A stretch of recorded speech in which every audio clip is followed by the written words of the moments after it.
hoje, aqui no podcast Sem Rodeios, eu tenho duas convidadas muito especiais, com assuntos muito importantes, muito relevantes para todos nós. Eu tenho certeza que vocês vão amar. Eu estou aqui com a doutora Sandra Vilela, estou aqui com a Josiane Souza. Doutora Sandra Vilela é advogada, especialista em direito da família, e a doutora Josiane Souza é uma psicóloga, especialista em terapia de casal e relacionamentos amorosos. São assuntos, assim, importantíssimos, então fique com a gente, que eu tenho certeza que vocês vão sair daqui melhores do que vocês chegaram. Tudo bem, doutora Sandra Vilela? Tudo bem, Renata? Como você vai? Estou bem feliz com a sua presença e com a presença da Josi, né, Josi? Eu estou super feliz de estar aqui. Vamos falar de um assunto muito importante, que é o assunto que eu trago aqui para poder abrir os olhos das pessoas, né, quanto à relevância, que eu acho que tem que ser mais divulgado, que é a alienação parental. E eu gostaria de começar com uma pergunta que eu acho que muita gente não sabe, né? Muita gente é leiga. O que é a alienação parental? Bom, Renata, primeiro, obrigado pelo convite, é sempre bem estar aqui com vocês. Bom, alienação parental é quando uma criança passa a recusar a companhia de um dos seus genitores de uma forma injustificada. Porque é lógico, se o genitor é violento ou não tem um bom relacionamento com a criança, ela recusa, é justificada a recusa. Então, a alienação parental é quando a criança passa a recusar essa companhia. As pessoas, assim, o que a gente precisa entender é que as pessoas precisam perceber o que leva uma criança a passar a recusar injustificadamente um pai e uma mãe. O que é? É quando um dos seus genitores, uma pessoa próxima da criança, começa a fazer campanha de desqualificação, começa a falar para a criança, olha aquele genitor, olha, o seu pai não veio hoje te buscar porque ele não te ama, e na verdade ela não marcou para o pai vir buscar, ou não marcou para a mãe vir buscar. Então, a gente precisa, em primeiro lugar, entender o que faz uma criança passar a recusar. A alienação parental é quando eu já tenho essa criança recusando, né, um dos seus genitores injustamente, mas para a sociedade é importante você começar a perceber o que leva uma criança a recusar. Então, é muito comum uma mãe falar, não, se a criança não quer ir, ela tem o direito de não ir. E não, por trás disso, às vezes por questões conscientes ou inconscientes, essa mãe pode estar falando para a criança, não vá, porque se você for, você vai estar me traindo, né? E às vezes nem é consciente, a mulher faz isso de uma forma inconsciente. Então, vou dar um exemplo, assim, clássico, né? A mulher acabou de se separar, tem lá um filho de 7, 8 anos, e ela tá lá, participa essa criança, seu pai me traiu, o seu pai fez isso e aquilo, falando do relacionamento. Os relacionamentos amorosos que são tóxicos, né? Sim. Filho não tem que saber de relacionamento amoroso de pai e mãe. Quando o pai e mãe vai se separar, o filho precisa ter só uma certeza, que os pais vão se separar, mas ele vai continuar sendo amado e cuidado pelo pai e pela mãe. Quando o filho começa a duvidar se isso vai acontecer ou não, é aí que começam os problemas, né? Eu deixo bem claro que a alienação parental, não necessariamente a mulher ou o homem que comete alienação parental, ela tá fazendo isso de caso pensado. Às vezes a pessoa faz sem perceber, né? Mas a maioria das vezes né? Eu acho que vem daquela insatisfação do divórcio. Olha, eu acho maneira que de querer manipular a situação. No início, eu acho que não. Eu acho que a pessoa, ela não consegue perceber que a criança é criança. Então, eu acho que a psicóloga talvez até fale mais, mas a pessoa acha que ela não tá bem e ela não consegue perceber a inadequação da conduta dela de participar a criança de assuntos de adulto. Ela não sabe que lá, no fundo, né, ela tá acabando com a vida do filho, entendeu? Às vezes ela tá tão ali presa ainda na relação, né, no misto de emoções, sofrendo ainda também pela relação, que ela não tá, talvez, se dando conta exatamente disso, do quanto tá prejudicando, né, e acaba se perdendo nesse lugar aí, que afeta muito na vida da criança, né? E a gente pode pensar em vários malefícios, como ansiedade, depressão, às vezes um corte mesmo de um vínculo tão importante, né, com um dos, né, dos pais, enfim. Então, acho que é importante entender isso, que às vezes conscientemente, sabe que está fazendo, mas às vezes não, né? Às vezes não, nem sempre. É importante analisar E acontece caso, dos dois lados também, né? Porque a gente vê muito a parte do pai, mas tem mãe que também sofre isso, né? Não, eu tenho muitas mulheres que sofrem alienação parental. Porque a gente tem uma visão assim, às vezes. É mais o pai que sofre. Então, como a mulher é que fica mais próxima do filho, ela acaba, por vezes, cometendo mais atos de alienação parental e alienando mais. Mas eu tenho o caso, por exemplo, de que a criança fica menos tempo com o pai, mas o pai, ele seduz essa criança para ficar próxima dele e se afastar da mãe. A gente precisa só observar o porquê que esse pai está fazendo isso. Às vezes ele faz isso para ter o relacionamento exclusivo com a criança, então nós temos uma alienação parental, ou às vezes esse pai faz para punir a mulher. Exato. E se ele faz para punir a mulher, eu não tenho uma alienação parental, eu tenho uma violência vicária. É o que eu te perguntei, né? Então, eu tenho uma experiência, assim, né, nesse sentido, em que num relacionamento, eu sei que o cara, ele falou, olha, ou você fica comigo ou a criança não vai ter pai. Então, nesse caso, não é uma alienação parental. É uma alienação parental para a criança, uma violência contra a criança, inclusive... Sim, um abuso, chega a ser um abuso infantil, É um abuso infantil reconhecido na lei, inclusive lá na Lei Maria da Penha. Então, é um abuso infantil. Esse tipo de questão, mas alienação parental, a gente pressupõe que quem está cometendo isso é para ter a relação exclusiva com a criança, né? E quando a pessoa faz isso para punir o outro, é uma violência contra o outro. E quando a pessoa faz isso para as duas coisas? Porque também existe. Ela está fazendo para punir e está fazendo para ter... Mas nesse caso que você citou, é porque ele quer tentar, de alguma forma, chantagear você para que fique na relação dizendo que você vai perder o filho. Né? Então, é uma forma de ameaçar, chantagear para que você fique com ele. Então, não está muito na relação com o filho, e sim ter você diante dessa chantagem, dessa ameaça. Não, mas nesse caso que eu citei, quem ficou sem a filha foi ele e a filha ficou sem o pai, né? Sim, mas olha só, é porque, no fundo, ele não estava se importando em manter a relação com a filha. Então, a questão era você. A questão era a mulher. Então, aquele pai, aquela mãe que comete alienação parental, o que ele quer, ele até pode querer punir o outro, mas o que ele quer, no fundo, o objetivo dele é fazer com que a relação da criança com o outro genitor, ela acabe. O castigo é esse, acaba sendo esse, né? Castigo pro pai, para acaba roubando o tempo do pai, né? A vida deles, né? A história deles. Mas, normalmente, quem comete violência vicária tá pouco se importando não tem uma boa relação com a criança, e ela não busca manter essa relação com a criança. No final da briga, ela não tá nem aí. Homens que entram... Outra coisa que é uma violência vicária é alegar a falsa alienação parental, né? Então, o homem fala, terminou a relação, eu tenho uma medida protetiva, eu não posso mais incomodar ela, então eu vou incomodar no processo judicial. Eu vou entrar com uma ação de questões de partilha, prejudicando a pessoa, isso é violência vicária. Eu vou entrar com uma ação falando que tem alienação parental, onde não tem, é uma violência vicária, porque o único objetivo desse homem é prejudicar aquela mulher. Ele não está interessado, normalmente assim, eu pego uma ação de alienação parental, que o homem fala horrores, que a mulher está cometendo um monte de alienação parental, mas ele não pede guarda. Ele não pede nada no final, ele só quer a punição da mulher. Ele não quer restabelecer o contato dele com a criança, entende? Entendi. A diferença? Entendi. Doutora Josi, aproveitando o gancho, deixa eu te perguntar. Quais são os principais sinais que uma pessoa está em um relacionamento abusivo, mesmo que disfarçado de amor?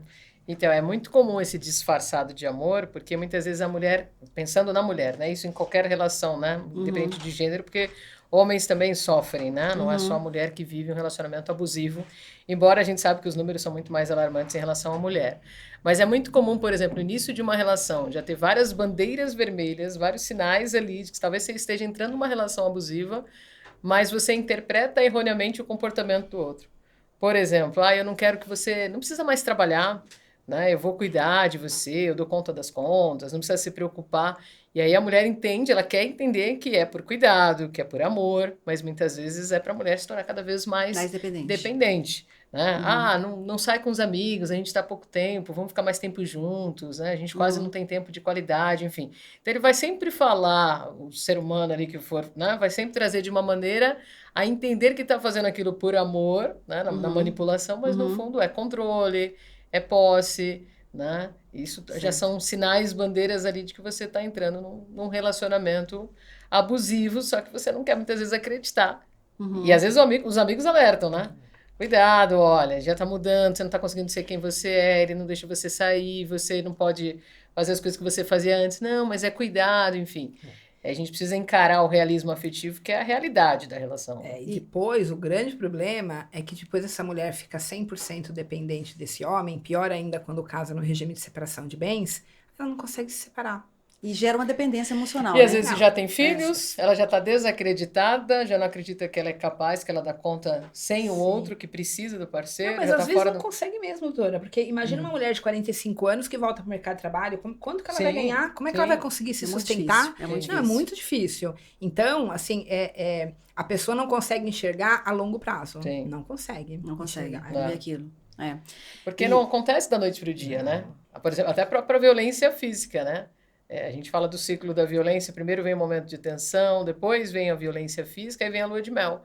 Vem as flores, vem o pedido de perdão, né? Ai, você que me deixou nervoso, né? Eu estava estressado no trabalho, enfim. Aí a mulher quer tanto acreditar que é por amor que ela vai, releva um Ela dia, fala, releva eu o outro. provoquei, a culpa é minha. Porque se eu me culpo, não tem por que terminar a Chega a ser relação. muito confuso às vezes, né? Eu entendo. Eu Mas sei isso é o como que auto-engano. A gente quer acreditar que a culpa é nossa, porque se a culpa é minha, não tem por que eu terminar contigo. Ainda mais que esse tipo de pessoa é 880. Ela consegue ser muito perfeita em determinadas situações.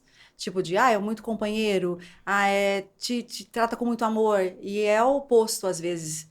É porque a mulher, muitas vezes, ela se prende nesses momentos bons, né? Uhum. Mas ele é tão... Quando ele é carinhoso, é tão gostoso. Só que a maior parte do tempo, você tá bem, você tá feliz ou você tá sofrendo? Você tá pisando em ovos? Você tá com medo de ser quem você é? Né? Então tem que olhar a relação na sua totalidade, E né? o problema é que quando a mulher se conscientiza que aquilo não é bom para ela, às vezes fica muito difícil dela sair daquela relação. Não só pela dependência emocional, mas ela tem uma dependência financeira, e aí vem todo o resto, né? Porque tem Os mulheres filhos, que... né, também. Filhos, medo da solidão, crenças limitantes, preocupação com que os outros... Tem muita gente que vive... Ontem eu falava sobre relacionamento de aparência. Quantas milhares de pessoas vivem relacionamentos de aparência preocupados com o que o outro vai pensar. Uhum. Se eu me separar, o que minha mãe vai dizer, o que minha família... Tem muita gente ainda que vive aquilo que não quer com medo que os outros vão dizer. É isso. E, doutora, quais as medidas legais podem ser tomadas por um pai ou mãe que suspeita estar sofrendo de alienação parental? Então, na verdade, a gente precisa pensar o seguinte: nós temos uma lei que ela fala que toda vez que tiver um ato de alienação parental, o que é um ato de alienação parental? É um ato que tem o potencial de fazer com que no futuro a criança venha a recusar um pai e uma mãe. Então, a lei é preventiva. Então, eu não posso ficar esperando ter uma alienação parental para agir. Eu não posso esperar a criança começar a recusar um pai e uma mãe, ela já está em sofrimento, para que esse pai e essa mãe tenham que agir.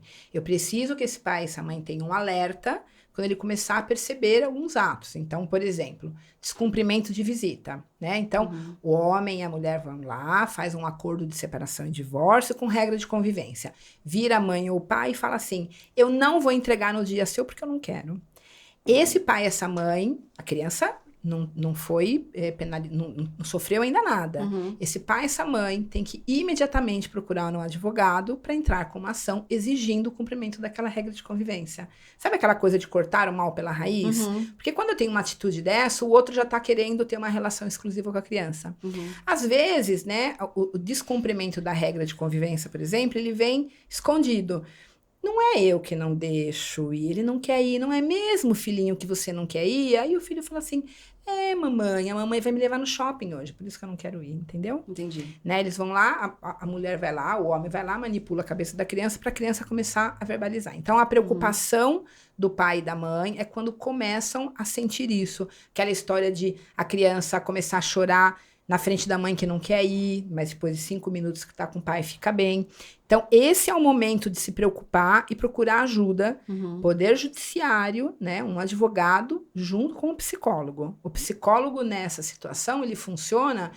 Eu, como advogada, eu preciso de um psicólogo para enxergar com o olhar da psicologia o que efetivamente está acontecendo para que eu possa agir. E aí, esse tipo de coisa não se resolve no consultório de psicólogo, né, porque...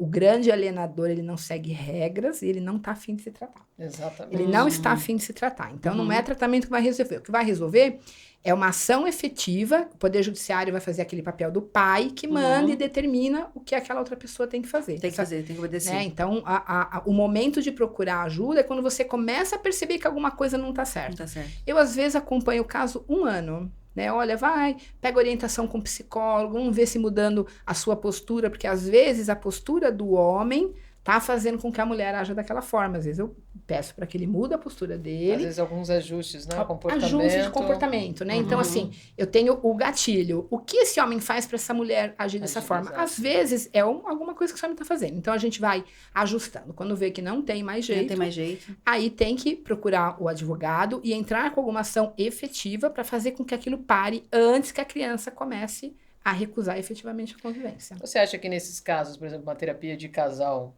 é interessante?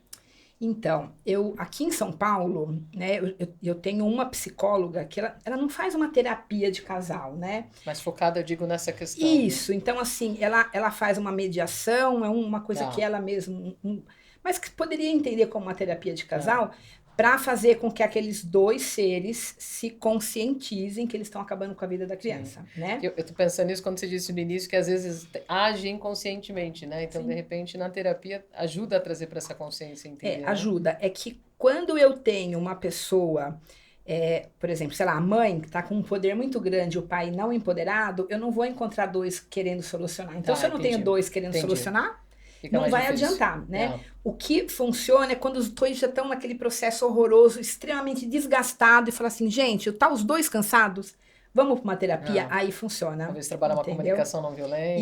Isso. Trabalhar uma série de outras coisas. Então, o direito e a psicologia, eles andam juntos para escolher o momento, né?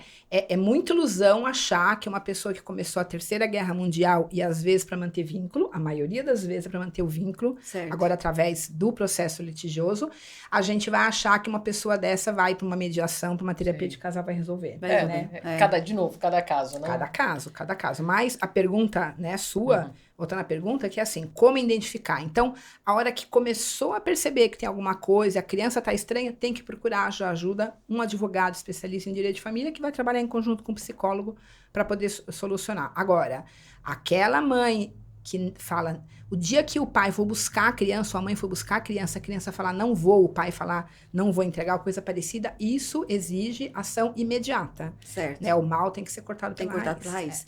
Doutora Josiane, como a carência emocional pode levar alguém a aceitar comportamentos tóxicos em um relacionamento? A carência é um grande problema, a carência excessiva, né? Que faz com que milhares de pessoas se sujeitem a relacionamentos nocivos, abusivos, né? Por isso que eu sempre digo, tem que tratar a raiz da nossa carência. Que a gente fala muito da dependência afetiva, né? A dependência, muitas vezes, ela vem lá da nossa primeira infância, da nossa história de vida, uma falta primária. A gente pensa naquelas mulheres que amam demais, né? Elas inconscientemente muitas vezes buscam um homem muito parecido com o pai. Inclusive, você tem um livro, né, que vai ser lançado. Que eu falo exatamente sobre isso. Exatamente. Só que inconscientemente ela vai buscar um homem muito parecido com o pai, mas não parecido na aparência, mas aquele homem inacessível ao amor, né? Então ela busca o homem muitas vezes como uma espécie de aquele salvador, né? Então faltou amor, carinho, proteção, e ela transfere muito isso para a relação amorosa e acho que o outro vai suprir essa falta. Então é preciso entender a raiz da nossa carência. Às vezes a gente confunde muito amor, a gente vê muita coisa do amor romantizado, romantizar a dor também, né? Às vezes está num relacionamento abusivo e fala, mas eu tô porque eu amo. Mas você sofre tanto, é um relacionamento que não vale a pena, mas eu amo. A mulher, eu atendendo, escuto isso na maioria das vezes. Eu sei que não vale a pena, que é sofrimento, né? Que é agressivo comigo, que me trai. O que você continua? O que te prende nessa relação? Eu amo. Será que é amor ao outro? Às vezes é uma dependência você tem que se amar primeiro, né? Exato. A gente sabe, às vezes a gente tem a teoria, mas não coloca na prática. Mas quando a gente sabe não que consegue imaginar a nossa vida sem o outro, não é bonito isso no amor, né? Minha vida é você, eu preciso de você, você é tudo pra mim. A gente às vezes acha que isso é declaração de amor. Mas aí você tá declarando uma dependência afetiva. E a dependência afetiva não é bom nem pro outro, né? Pra ninguém. Nem pro outro. Pra ninguém. Nem pra o dependente afetivo, ele não consegue imaginar a sua vida sem o outro. Ele acha que ele não é capaz de viver sem aquela outra pessoa. Isso acaba sufocando a outra pessoa também, né? Sufoca o outro e perde a si mesmo, né? Porque aí você não tem limite, né?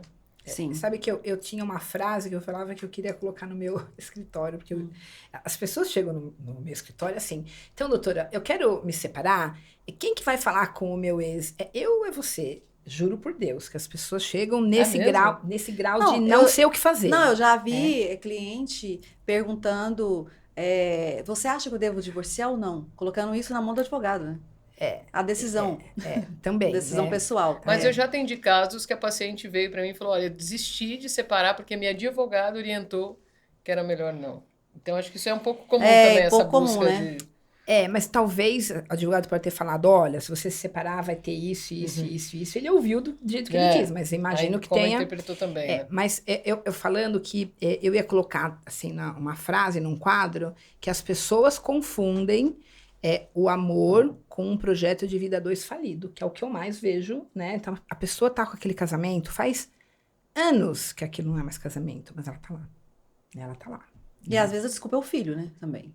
É muitas A das maioria vezes. das vezes a desculpa é o filho. É o filho, é o medo da solidão. E não é o filho de verdade que é o motivo, né? É que É as a pessoas crença não falam de, que é medo da às vezes no solidão, né? relacionamento o parceiro fala, você não vai conseguir encontrar mais ninguém. Aí a mulher fala, mas eu já tô, sei lá, né, com 50, imagina que eu vou conseguir. Porque aí a fala do outro tem tanto peso que ela introjeta como uma verdade e acha que não vai conseguir. Aí fala, eu sozinho, eu não quero mais ficar. Então, aí às vezes também vem e fala assim, mas minha mãe me orienta e fala, melhor ficar com esse, homem é tudo igual, homem não presta. E a mulher fala, por que eu vou trocar 6 por meia dúzia, né? Esse aqui já é conhecido. Aí vai se conformando com um relacionamento medíocre, com a infelicidade. A nossa cultura também brasileira é terrível, né? Não é fácil. A gente vê outras culturas onde tem muito mais princípios, eles seguem mais princípios do que aqui. Eu acho que tá ficando cada vez pior. Não sei a opinião de vocês. Mas eu acho que hoje os tá homens, mudando... as mulheres, não só os homens, as mulheres também estão perdendo muito, né, a compostura, o posicionamento. Pelo que eu observo, eu trabalho com mulheres, sempre trabalhei desde novinha, então que eu dou aula. Não estou falando pelas minhas experiências, pelas experiências também que eu ouço. Então acho que está ficando cada vez pior. Então como é que você vai ter resultados bons? É o que eu penso, eu não sei, é a opinião de vocês, né? Mas você fala em que sentido? Assim, Eu ia perguntar isso. Então, em que sentido? eu tô falando assim, no sentido Futuramente. de respeito, realmente, de um relacionamento saudável, não sei se relacionamento tóxico, né? Onde você tem caráter, olha, eu quero que vá até aqui. Eu quero acho fidelidade, que a gente vou oferecer eu fidelidade. acho que falta caminhar muito, mas pelas minhas experiências, eu acho que já evoluiu bastante.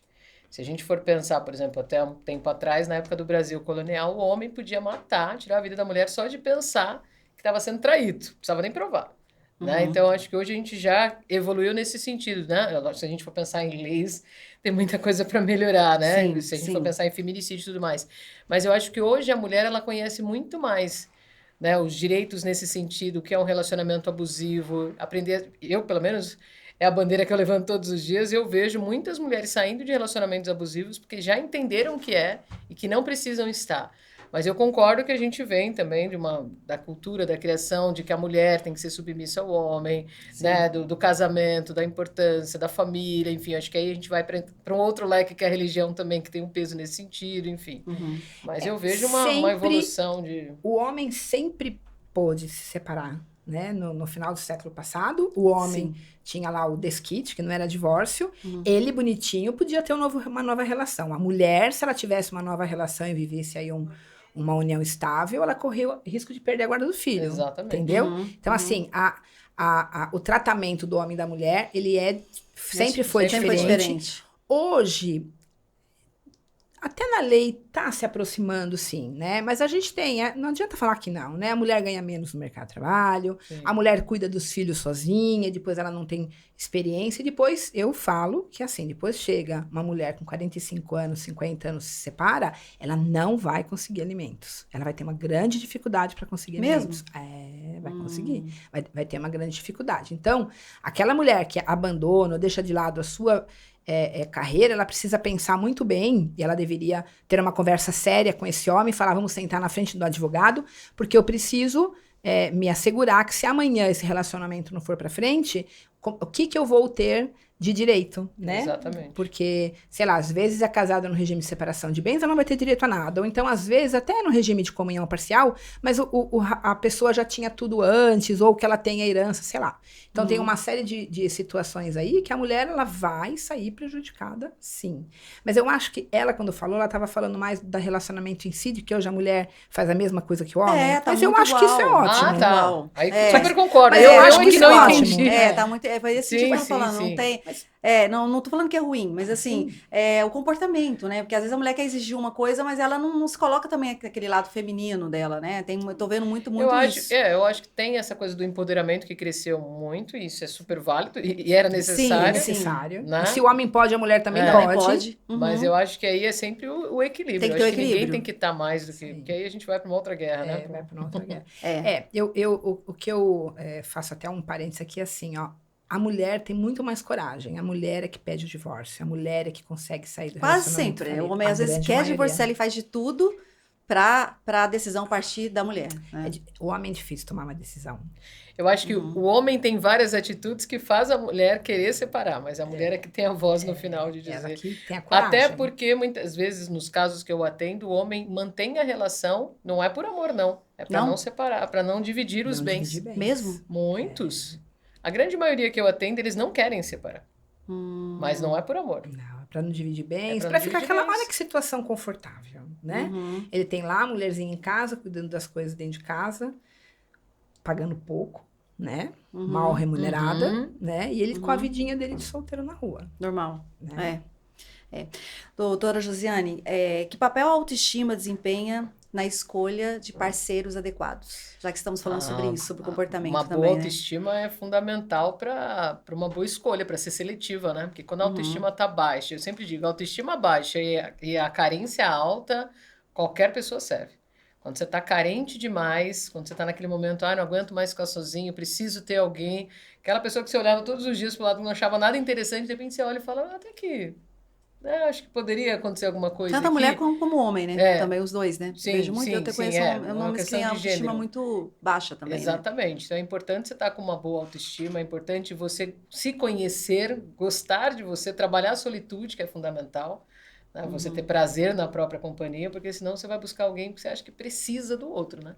E não precisar é difícil a gente escolher. Então, tá com uma boa autoestima é fundamental até para você acreditar que merece um relacionamento saudável, né? Que merece a reciprocidade do amor mesmo na relação, porque senão fica aquela coisa aí, o boazinha demais, lutando, fazendo excessivamente o tempo todo para ter o outro. Né? E você acha realmente que você tem casos que a pessoa mudou, conseguiu superar isso? Deixar de ser boazinha demais? Como diz no seu livro, não seja boazinha, seja foda. Tem mulheres que você conseguiu ver essa transformação? Não só atendendo, até nos próprios conteúdos que eu faço, né, os vídeos que eu faço, quando a pessoa começa a reconhecer e entender o porquê do comportamento, porque se a gente for parar para pensar, a nossa vida é uma eterna repetição.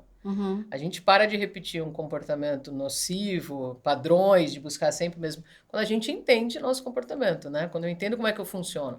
Então, quando ela entende por que ela é boazinha demais, o que está por trás desse comportamento, e muitas vezes é uma autoestima baixa, uma Olha, eu sou limitante. Boazinha demais, eu não consigo mudar, viu? Então, mas você já tentou? O que você já fez para tentar mudar? Na verdade, não. Então, mas o bonzinho demais, normalmente por trás desse ato bondoso, existe uma necessidade de ser aceito. Ele acha que ele não é suficiente, então eu preciso compensar, eu preciso fazer mais. Acho que eu não sou bonito o suficiente, não sou interessante, inteligente... É uma crença, Ou às vezes vem da infância. Então, no meu caso, eu acho que vem da infância. Mas a crença, ela se forma... Mas a crença, ela se forma em qualquer momento da nossa vida. Você precisa de um fato que... Eu, por exemplo, eu sofri muito bullying na minha infância. Então, a partir do bullying que eu sofri, eu fui formando crença inconscientemente que eu não era suficiente. Eu fazia lição de casa dos coleguinhas, eu comprava o lanche, eu estava sempre agradando, mas por quê? Diziam que eu era feia, que eu era pobre, então eu era inferior ao outro, enfim, isso foi formando crenças dentro de mim. Então, eu precisava ser boazinha para não perder o outro. No meu caso, era assim, quando eu era pequena, né, na minha infância, aí eu fazia tudo o que a minha mãe mandava. Eu acho que eu entendi isso como uma forma de amor. Então, para eu demonstrar o meu amor, eu tenho que fazer tudo o que a pessoa quer. E ela falava muito, as pessoas falavam, nossa, Renata faz tudo o que você manda. Mas, na verdade, hoje eu vejo, e através de terapia que eu fiz, que ela era controladora também, um pouco, o jeito dela... Tem uma função, acho que na infância, na adolescência, que faz parte da educação, você ser bonzinho, você ser educado, você, né? Faz parte da educação. Mas não pode ultrapassar um limite, Exatamente. Né? O limite da bondade é quando não nos prejudica. Eu digo que ser bom é bom. Sim. Mas quando eu faço algo que vai me prejudicar para não te perder ou porque eu acho que vai ter alguma consequência, aí é hora de você pensar. Quando ela falou, eu sou boazinha demais. Eu sou boazinha demais. Nas minhas relações eu cuido, mas é no limite que é para mim. Entendeu? Então não é para ser boazinha. Não, eu sou uma pessoa extremamente cuidadora. Mas... é no limite de que isso eu faço porque eu quero, não para agradar ninguém. É porque a boazinha demais dá a ideia de que ela se anula, ela faz... O outro é prioridade. Então eu faço tudo que você quer, você é prioridade, depois eu olho para mim. O bonzinho demais, ele não tá olhando para ele tá olhando para o outro. Isso não é bom. E outro ponto, ninguém valoriza e admira um ser humano que é bonzinho demais. Não. Esse bonzinho demais, Você não. pode se esse aproveitar. não, é. Eu não Mas gosto numa também troca confundir isso com saudável, sim, eu sou amorosidade, bonzinho demais, né? e ela Então, também ser amoroso demais e ser bonzinho demais, você acha que é a mesma coisa ou não? Ser bonzinho Porque às demais. vezes eu acho que eu sou amorosa Não, demais. então, Não ser tão bonzinho boazinha. demais com quem também aí é uma troca. Sim. Aí é Aham. saudável. Aqui eu tô falando mais numa relação onde um só faz, né? Eu sou boazinha demais e o outro se aproveita disso. Aí é o negativo, né? Aí Não que é o vale a pena. problema, né? Certo. Ô, doutora Sandra, poderia contar para nós aqui algum caso emblemático que você teve para exemplificar a alienação parental? Então, eu tenho, assim, aqueles casos que são corriqueiros. Corriqueiros eu já até falei aqui. Aquela mãe que vira e fala assim pro filho: ai, você vai pra casa do papai, eu vou ficar em casa sozinha chorando. E aí a criança fala que não quer ir pra casa do pai. É óbvio, Para não desagradar né? a mãe. Pra não desagradar a mãe. E essa mãe ainda tem a coragem de falar: não, mas é ele que não quer, não sou eu, né? Então esse é corriqueiro, né? Certo. De programar, e no dia da visita do pai, vai lá e fala que vai na casa do amiguinho, vai levar na casa do amiguinho, vai levar no shopping, vai levar num passeio de que a criança estava querendo bastante. Então, esse é o corriqueiro. Mas tem aquelas coisas bem graves e hoje, infelizmente, se transformou numa moda de fazer falsa acusação de abuso sexual ou de agressão também de uma certa forma, de uma forma geral. É que a agressão física deixa marca, então é difícil fazer uma falsa acusação de agressão física. Mas fazem, sim, falsa acusação de violência psicológica. Você falou sexual, que grave isso, Sexual, não, a falsa acusação de abuso sexual, ela virou moda, então funciona sempre assim. A mulher ou o homem, eu deixo bem claro que a mulher ou o homem, porque o meu escritório não é grande, eu tive 3 mulheres que foram acusadas de abusar sexualmente dos filhos. 3 mulheres. Os pais acusaram ela. Os pais acusaram as mulheres de abusar sexualmente dos filhos. Fora os companheiros, né? Se elas têm algum companheiro ou não, deve piorar a situação, né? Então, assim... Padrasto. É que o que mais acontece é o pai acusar a mãe e a mãe acusar o pai, né? Nossa. Agora, acusando o pai, eu perdi a conta da quantidade que eu tive. É lógico que, quando um advogado recebe uma denúncia dessa, ele vai ter que olhar, Apurar, vai ter que fatos. apurar, investigar. Na maioria das vezes, eu não gosto de ficar colando detalhes, mas na maioria das vezes, a acusação ela é falsa de um jeito que chega em qualquer pessoa, ela consegue perceber que ali tem uma coisa muito errada. Já consegue identificar ali. Já consegue que ali tem, né? Eu normalmente eu recebo, eu mando para um psicólogo da minha confiança, para psicólogo da minha confiança avaliar. Óbvio que se tiver qualquer chance de ser verdadeiro, eu não vou pegar o caso. Certo. Mas, a maioria das vezes, porque sempre vem assim. Então, por exemplo, eu já tive caso de que a mãe não deixava o pai conviver de jeito nenhum. Na primeira visita que o juiz ordenou que tinha que ser sob pena de inversão de guarda, pagamento de multa, coisa parecida, a mãe entregou a criança. Quando a criança voltou, a mãe falou que a criança disse que o pai tinha colocado um parafuso no ânus da criança. Nossa. Então, sempre vem com uma acusação que ela não é factível. Que é exagerada demais. Exagerada, não factível. E outras coisas mais, né? Mas, normalmente, ela surge já no litígio, né? Então, assim, aquela mãe que não quer que o pai conviva, aí ela inventa uma história, depois ela inventa outra, depois aí que ela vê que nada funciona, aí ela inventa a acusação de abuso sexual. E durante um divórcio, tem como evitar já? Vai começar o divórcio, a pessoa te procura para o seu cliente para poder estar dando início a um divórcio. Tem como já evitar isso? Você consegue... Então, evitar isso não dá. Eu tenho algumas coisas que eu faço que é para minimizar. Então, assim, eu acho que pai e mãe busca filho na escola. Vai ficar lá segundas e terças com o pai, ele busca na escola e leva na escola. Vai ficar com a mãe na quarta e quinta, ela busca na escola e leva na escola. Por quê? Porque a criança, quando ela sai da casa do pai para a casa da mãe, ela tem uma tendência de recusar a companhia do outro. E aí, quando tá na escola, a criança passou o tempo todo na escola, não vai mais recusar. Mesmo que essa mãe e esse pai façam a cabeça, você vai lá no parquinho, vou te levar. A criança esquece e ela vai. Então, é uma forma de evitar que essa alienação parental fique grave, porque deve buscar na escola. Né? Então, isso sim. Agora, o resto, o que eu falo para os pais é: pensem como vocês vão realizar, né, os seus divórcios. Porque a grande questão não é como evitar a alienação parental, né? A grande questão é como você vai fazer essa separação para com que o seu filho não sofra Então, se o Menos seu impacto, né? menos Porque impacto para a sofrer, criança. O filho precisa saber que vai Ah. ter pai e mãe não tá separando presente, não está separando dele, ele vai ter 2 casas, vai ter pai e mãe presente, os dois continuam amando. Se isso daí, então o pai e a mãe que for maduro e não quer envolver os filhos, fazem isso e vai dar tudo certo, entendeu? Entendi. Agora, aquele pai e mãe que começa a Terceira Guerra Mundial, não se importando de colocar o filho no meio, eu posso garantir que o problema não é a consequência judicial desse ato. O problema é que eles estão acabando com a vida dos filhos. Se eles querem uma receita boa para acabar com a vida dos filhos, é essa. Exatamente. Se separa e coloca os filhos no meio da briga, que com certeza ele vai ter um monte de problema aí para carregar nas costas. Às vezes até fala pro filho, né? Culpa o filho, né? Tô separando. O filho às vezes carrega essa culpa também, né? É meio natural que o filho acha que é. Então, quando você vira e fala, filhinho, ó, você não tem nada a ver com isso, eu estou me separando do seu pai porque não deu certo, mas você continua amando ele a seu pai, acabou. Né? O filho vai sofrer? Vai, porque não vai ter os dois juntos, mas para criança vai ser ok, né? Vai ser boa, né? Agora, se não faz isso... Inclusive, qual a opinião de vocês duas? Eu queria ouvir a opinião de vocês duas aqui. O que é melhor? Eu sei, mas eu quero ver a opinião profissional de vocês.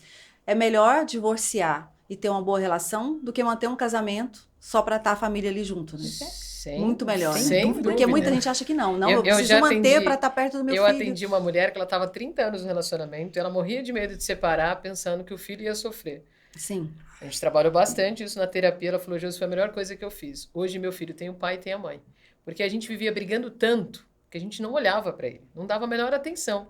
E ele sofrendo naquele ambiente. Então, quando eles separaram, ela teve paz, e o marido também, conseguiram ter uma...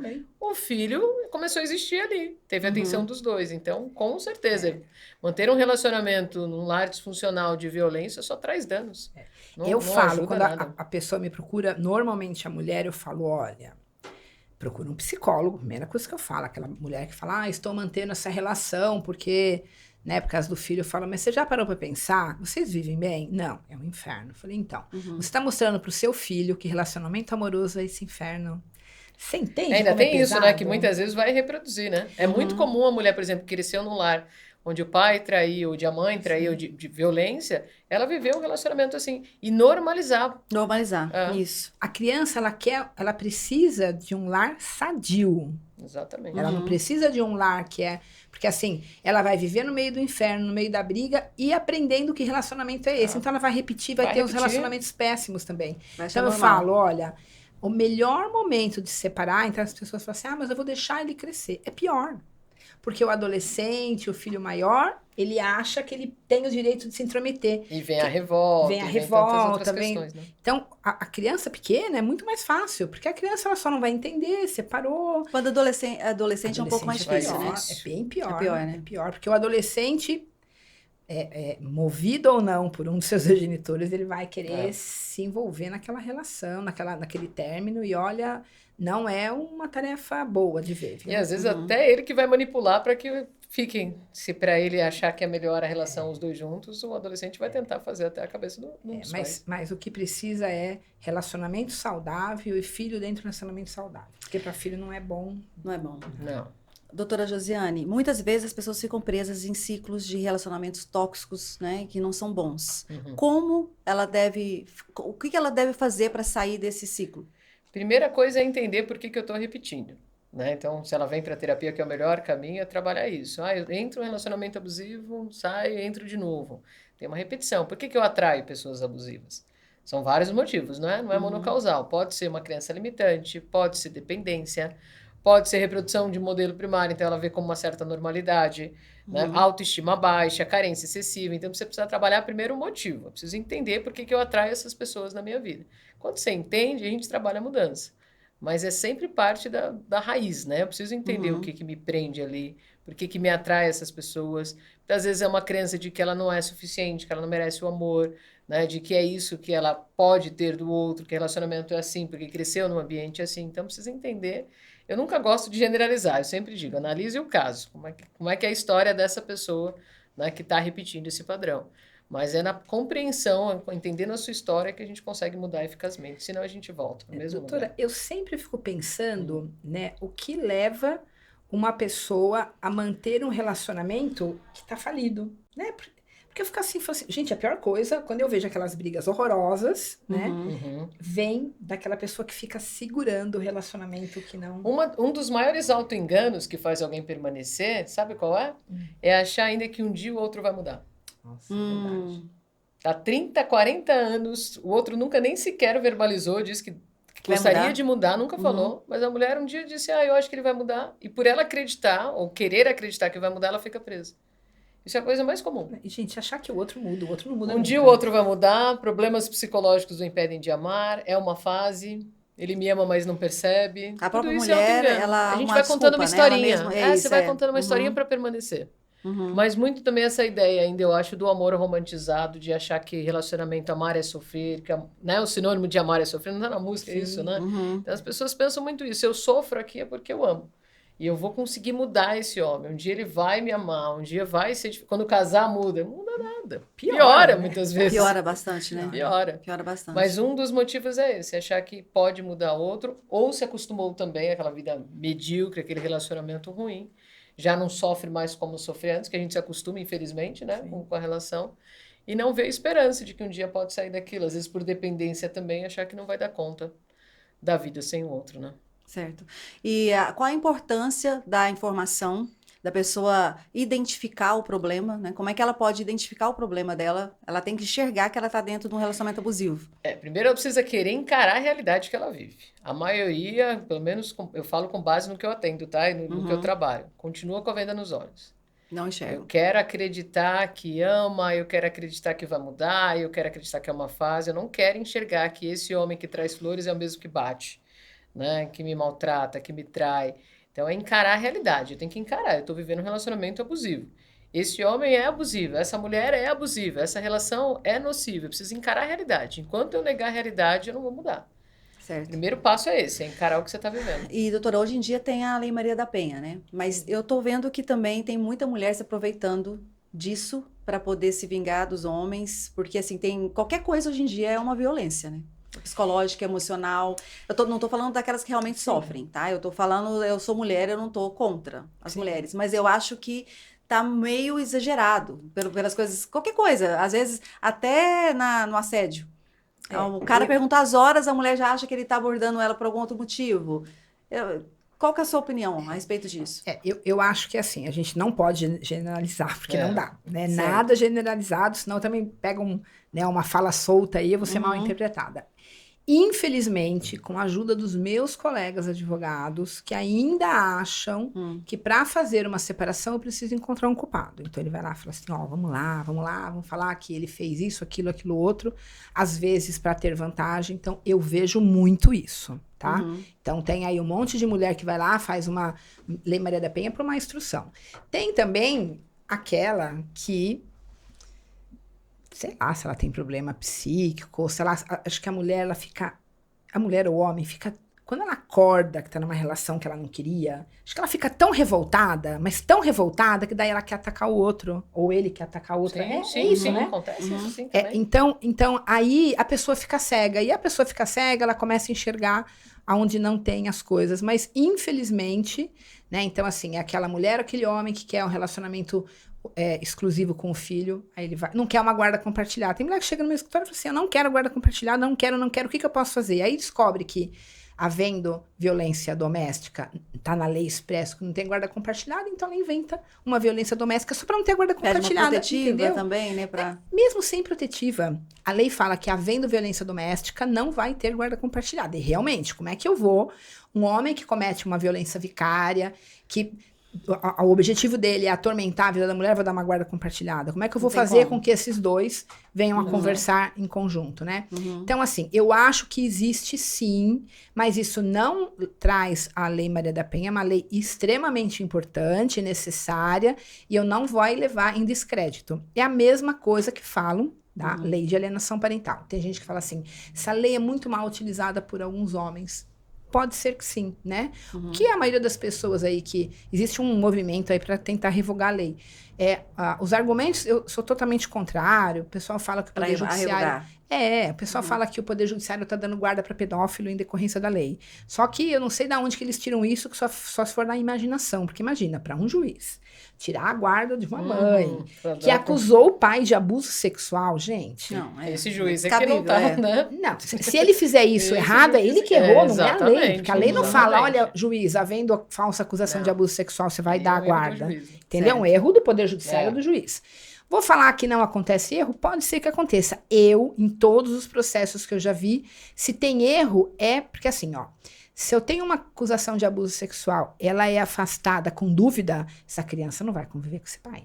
Não vai nem conviver, quem dera ser dada a guarda, se tiver dúvida. Não precisa nem da certeza. Quando o juiz inverte a guarda, eu já tive vários casos que eu consegui inversão de guarda, a acusação de abuso sexual ela passou a ser secundária, porque a mulher tinha um problema psíquico importante, por isso que ela fez a falsa acusação, e foi observado que, independente da falsa acusação, ela não tem condições de cuidar do filho.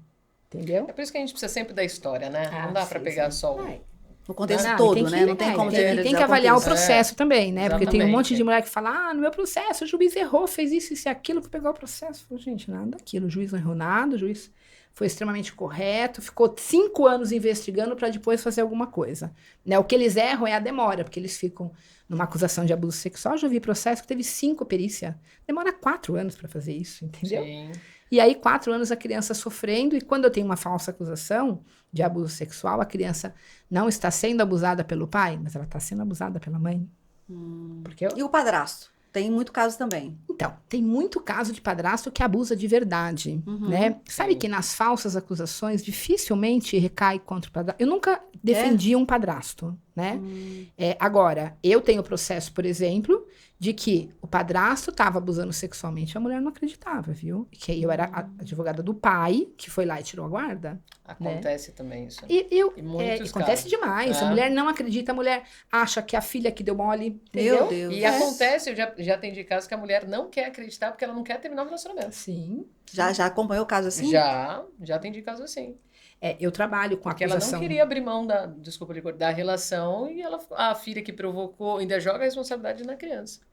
Eu trabalho com acusação de abuso sexual também, né? Eu sou advogada de processos com alto litígio, né? E fazer uma acusação de abuso sexual é uma responsabilidade muito grande. Então, assim, um dia, eu falo que para mim foi um divisor de águas, um caso que eu tive.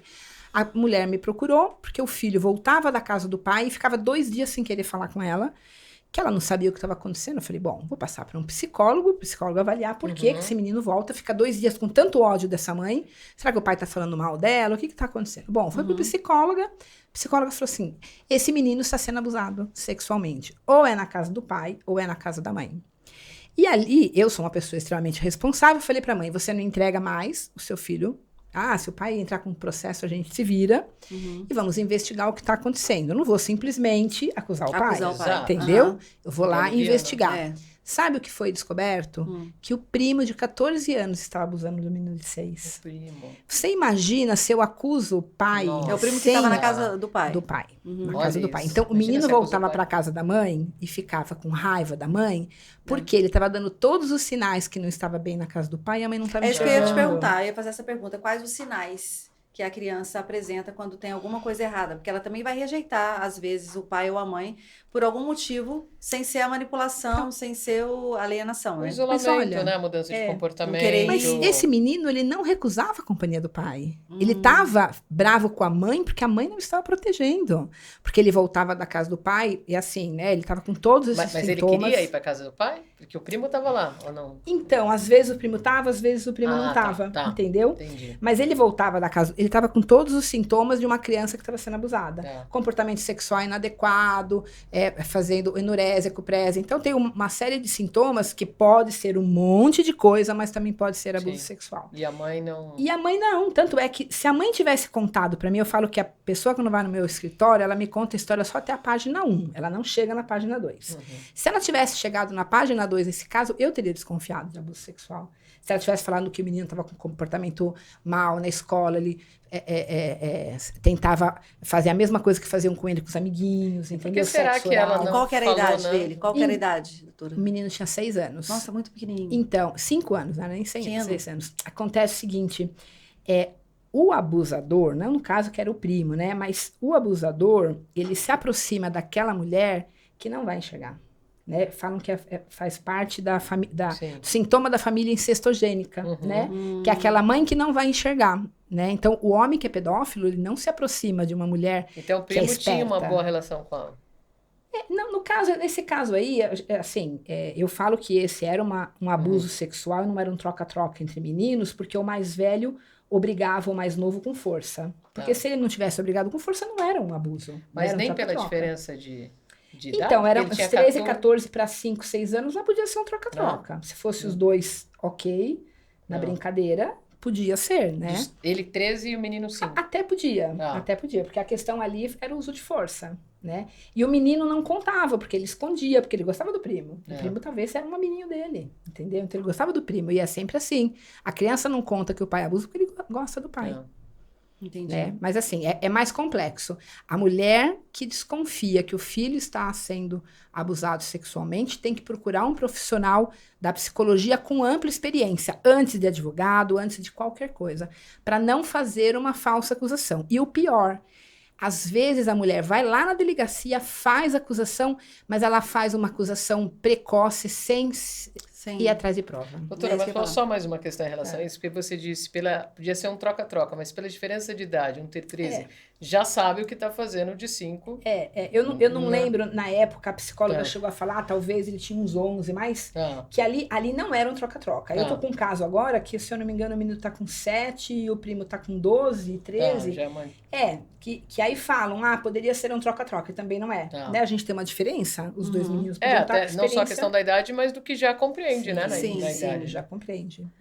Doutora Josiane, que práticas você recomenda para construir e manter um amor próprio ao longo do tempo? Primeira coisa, eu acho que é um autoconhecimento.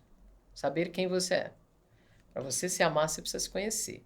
Porque quando eu não me conheço, eu fico muito refém também, muito do olhar do outro, né? Então, se você olha agora para mim e diz, você é burra, você é feia, você não é capaz, né? Eu não sei quem eu sou, eu vou pegar essa sua fala, muitas vezes, como uma verdade, e isso pode me destruir. Né? Então, quando eu sei quem eu sou, o olhar do outro não vai me definir. Então, se conhecer é fundamental. A autenticidade também, né? Exatamente. Você realmente se sentir livre para ser quem você se realmente aceitar, quando a gente pensa no autoestima, a estima vem do latim estimare, que é avaliar, né? Então, uma autoestima é uma autoavaliação. Quando a gente está com uma autoestima baixa, a gente está olhando para aquilo que a gente não gosta. A gente foca nas coisas que a gente não gosta. Para ter uma boa autoestima, a gente tem que valorizar mais aquilo que a gente gosta, porque é um ser humano perfeito, né? Às vezes a gente fica insistindo. Eu lembro de uma paciente que eu atendi, ela não gostava da altura dela. E a altura é uma coisa que a gente não pode mudar, né? Então, ela estava sempre comparando, na comparação ela sentia menos, porque ela não estava no padrão, né? Que ela achava que a mulher tinha que ter 1 metro e tal. Então, ela nunca tinha amor próprio, não gostava dela, não se aceitava. A partir do momento que a gente trabalhou, mas o que ela gosta dela? Será que você quer ser igual? Também, exatamente. Né? E olhar aquilo que eu posso mudar, aceitar o que eu não posso e valorizar o que eu gosto em mim, aí a gente está melhorando muito a nossa autoestima. O amor próprio, gostar de você, a gente às vezes fala da aceitação, tem gente que confunde também. Se aceitar eu não posso mudar, não. Você tem que se aceitar e mudar aquilo que... Né? Que deve ser mudado. Que deve ser mudado, então, que vai ainda melhorar. Você abordou, tô vendo aqui, né, os livros, esse livro, Entregue-se ao Amor Próprio. O amor próprio é muito nessa questão, acima de tudo, do autoconhecimento, saber quem você é. Você trabalha isso no livro. Isso. A aceitação e reconhecer as mudanças que podem ser feitas para melhor. Tanto fisicamente como emocionalmente. Exatamente. Certo. E voltando ao mesmo assunto, quero perguntar para a doutora Sandra, isso influencia também, você acha, nas relações, quando vai trabalhar com a criança, a mãe que é insegura? Pode acontecer também dela achar que a criança gosta mais do pai, para não deixar, para perder a criança, essa insegurança. Você acha que não? Eu acho que a grande parte da alienação parental é isso, né? Às vezes é uma mãe insegura enquanto mãe, né? Então, aquela mulher que tem, às vezes, é uma linha tênue entre a alienação parental e o apego excessivo, né? A mãe tem um apego excessivo, já tinha no casamento, não é novidade, fome já vem. Não adianta, eu era um pai que a mãe deixava tudo e de repente agora não deixa fazer nada, não. Ele já era tratado como um relacionamento de segunda categoria da criança, já desde a relação entre eles. Então, eu acho que a alienação parental ele tem muito a ver com isso. Né? É isso que eu pensei, ela explicando. Ela tem muito a ver com isso, né? E principalmente É o que eu falo, né?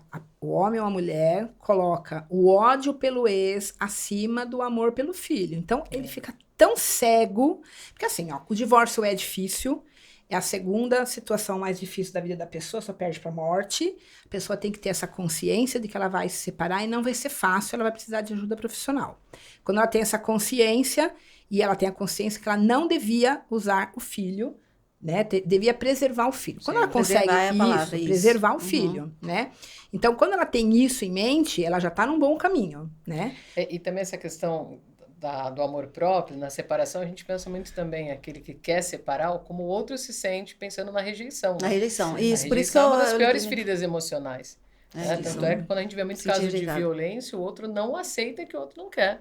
Né? Você vê naquele momento não aceita o término, né? Não aceita. Tem gente que chega a matar, né? Exatamente. Mas a dor da rejeição ela é comparada à dor de uma queimadura. Ativa a mesma área no cérebro. Então é uma dor. Uma dor mesmo. É aí que vem se vingam, né? Quer se vingar. Exatamente. Então, a pessoa quer se vingar. Às vezes, a própria mulher mesmo, ou aquele que está sendo o alienador, foi ele que deu o primeiro passo para a separação, né? Foi ele que deu o primeiro passo. Mas tem bastante, né? Ele me deixou, ele me traiu. A sociedade aceita isso. Então, eu encontro, assim, muita mulher falando assim, ele me traiu, eu vou fazer ele sofrer. Eu falo, você pode fazer ele sofrer à vontade. Mas não faça isso com o filho, né? Não vai usar o filho, tem que pagar, né? Mas usa, e né? A sociedade usa. E a sociedade, então você encontra, assim, a amiga falando isso mesmo. Apoia, vai lá, destrói a vida dele mesmo. Isso, não deixa conviver com o filho. Você entendeu? A sociedade precisa se conscientizar que a mulher tem todo o direito de ter ódio mortal desse homem. Conjugalidade é uma coisa, parentalidade é outra. Então, você pode odiar esse homem enquanto homem, mas enquanto pai, você escolheu ele como sendo o pai do seu filho. Não tem ex-pai, né? Não tem ex-pai. Então, você precisa separar isso para não prejudicar o filho, entendeu? Isso é muito difícil. Não tem nada a ver, né? O filho não tem que pagar, né? Eu posso entender que essa mulher está morrendo de ódio, mas eu não posso aceitar que ela usa o filho. Você entende a diferença? Exatamente. Exatamente.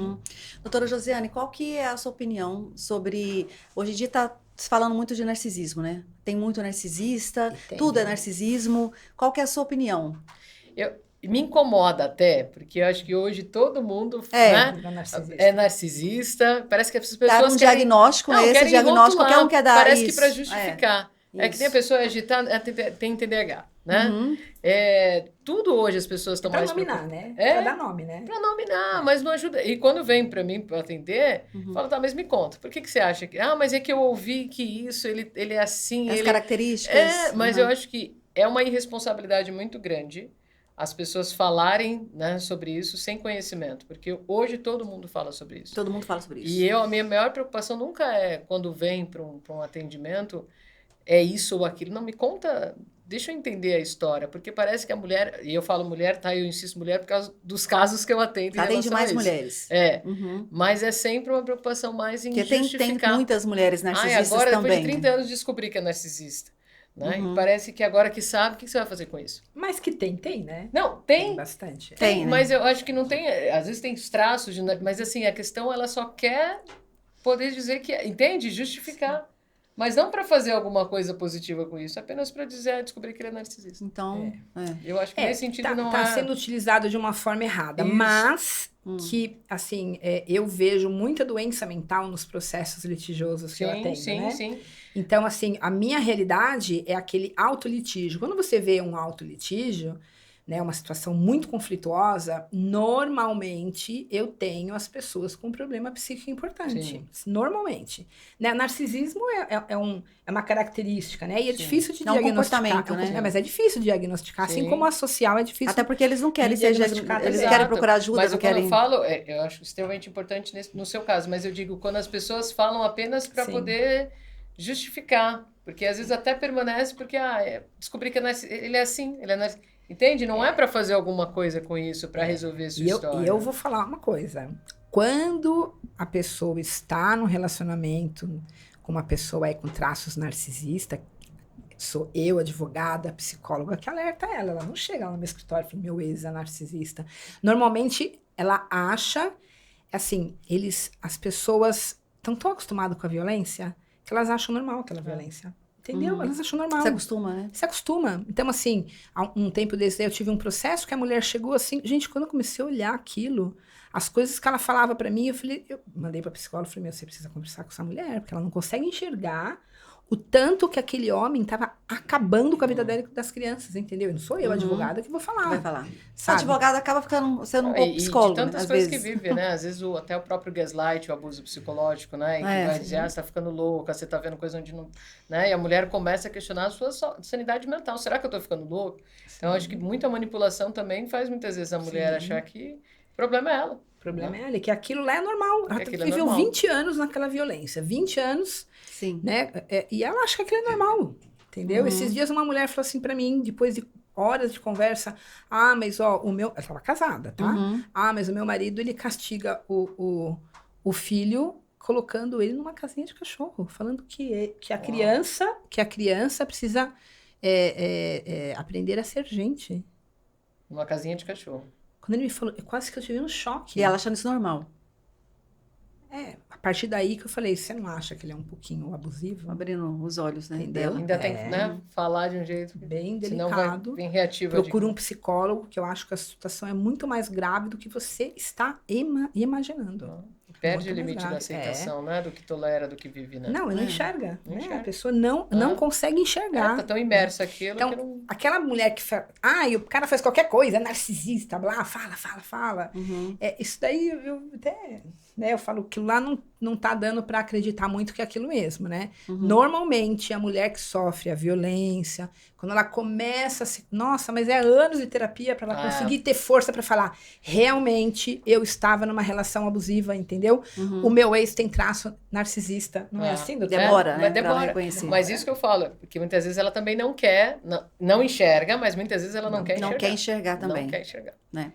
Então, e que práticas você recomenda para as mulheres, né? Deve ter, não, com certeza, né? Se você ler o livro, você vai conseguir evoluir, trabalhar esses sentimentos. Quais são os conselhos que você dá para essas mulheres? Para viver um relacionamento saudável. Primeira coisa é ter uma boa relação consigo mesmo. Né? Você ter prazer, alegria... Até de ficar sozinha, na sua né? própria vida. Companhia. Ver prazer na sua vida. Eu sempre digo que o momento certo de ter alguém é quando você não precisa de ninguém. Quando você está bem com você está feliz, você gosta de estar fazendo suas coisas, você não precisa do outro. Que aí você já vai buscar, não porque você precisa, mas porque você quer. Eu quero ter alguém, eu não preciso de alguém. Né? Então, aquela história de se completar, não, né? Você tem que estar completa. Não tem essa de completar. Não falta nada. Metade da ladeira. O outro tem que vir para somar. Né? Para transbordar. O amor próprio é fundamental porque você, sabendo do seu valor, você não vai aceitar qualquer coisa.